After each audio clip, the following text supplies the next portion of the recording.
Olá, seja bem-vindo ao meu canal. Meu nome é Angela Natel e vamos para a leitura da semana.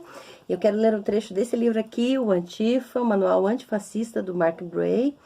É um trecho que fala sobre os antifascistas são contra a liberdade de expressão? Então vamos lá para a leitura? Se o capital e o Estado, na verdade, tornam o discurso muito menos livre do que os especialistas geralmente presumem, é justo comparar o regime de fala existente àquele que a maioria dos antifas defende. O antifascismo é uma política de esquerda pan-revolucionária aplicada ao combate à extrema-direita. Portanto, várias tradições socialistas coexistem sob esse guarda-chuva. Desde o estabelecimento da ARA e seu crescimento nos anos 90, a maioria dos antifas estadunidenses foram anarquistas ou comunistas anti-autoritários. Certamente, alguns foram stalinistas e outros tipos autoritários que apoiaram os esforços da União Soviética e de regimes semelhantes para delinear de forma muito restrita o alcance do discurso aceitável. Desse ponto de vista, a liberdade de expressão, tal como é ela, não passa meramente de uma fantasia burguesa indigna de consideração. Como discordo fortemente dessa posição autoritária, que atualmente é mantida apenas por uma minoria de antifascistas nos Estados Unidos, não farei nenhum esforço para defendê-la. Ao invés disso, observarei que a posição anti-autoritária mantida pela maioria dos antifas é, na verdade, muito mais pró-liberdade de expressão do que a apresentada pelos liberais. A falsa suposição de que os Estados Unidos maximizam a liberdade de expressão se sustenta no fato de que esse direito se aplica apenas aos cidadãos não encarcerados. Portanto, milhões de pessoas no país inteiro são privadas dessa liberdade. Em contraste, os anti-autoritários buscam abolir as prisões, os estados e a própria noção de cidadania, eliminando assim esse buraco negro de inocência. Buraco negro, eu vou colocar entre aspas, as aspas minhas, ok?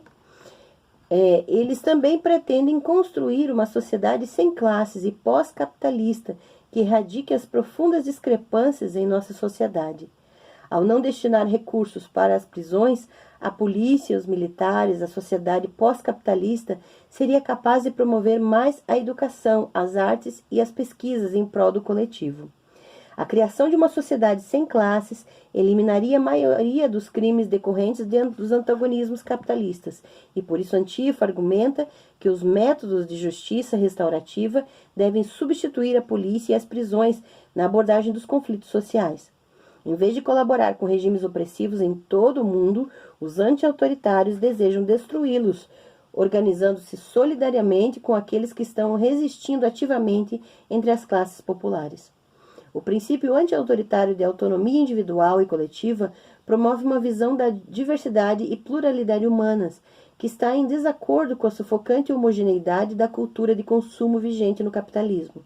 Se os fascistas começassem a se organizar em tal sociedade, os antifascistas ainda se organizariam para esmagá-los, mas não construiriam prisões maciças para prendê-los, como fez o governo norte-americano a incontáveis presos políticos ao longo das gerações. Muitos argumentarão que é simplesmente impossível. Entretanto, mesmo que isso fosse verdade, o que está em questão aqui são valores sendo expostos, não a probabilidade de serem efetivados. Os especialistas atacam a Antifa por serem anti-liberdade de expressão. No entanto, mesmo que você concorde que o esmagamento de uma organização fascista seja uma violação à liberdade de expressão, ainda é óbvio que os antifascistas a defendem muito mais frente à sociedade do que os liberais, quantitativa e qualitativamente. Eu recomendo fortemente esse livro, Antifa, Modo de Usar, o Manual Antifascista. Desculpa, Modo de Usar é outro título. Eu tô com o livro do Cássio, né? Da Cássio, na cabeça. Em breve vou ler o livro do Cássio aqui. Então, o Antifa, Manual Antifascista do Mark Bray, é fundamental para entender as ideias, a história do movimento antifascista, mas principalmente a questão prática dele. Siga o Mark Bray no Twitter, vale muito a pena. E eu coloquei aquele termo entre aspas, veja, a leitura, eu considero a leitura dialética, né, dialógica. Eu não pego tudo e assimilo tudo e aplico tudo. Eu leio e vou dialogando com o autor. quando se fala buraco negro, é uma expressão racista, porque usa a palavra negro para se referir a algo negativo. Então, por isso eu coloquei entre aspas. Mas falando sobre a questão da liberdade de expressão, é muito importante que a liberdade de expressão não fira o direito de existência e a dignidade humana. Então, o movimento fascista, ele não respeita a dignidade de todas as pessoas, somente aquelas que servem ao sistema, que servem ao capitalismo e que de alguma maneira trazem retorno a ele.